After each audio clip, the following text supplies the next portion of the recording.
Guys, I'm having a problem. Lexus Ls400 don't mend the steering wheel. It had got into an accident a long time ago, and they put an Avalon Toyota steering wheel. Okay, it is a Lexus Ls400, and it's giving me this problem.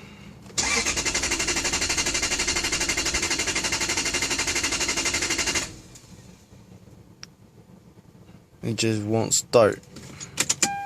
Happens every once in a while, and it just won't do nothing. I'll give it up.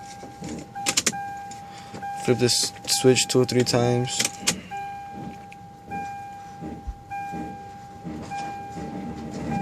It just won't start.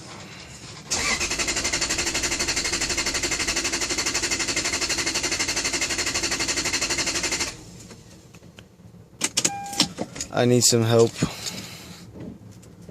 I'm not a Lexus guy or a Japanese type of guy. I don't like foreign cars. I'm a Chevy or a Ford guy. I don't know why I got myself into this. Please help. Thank you.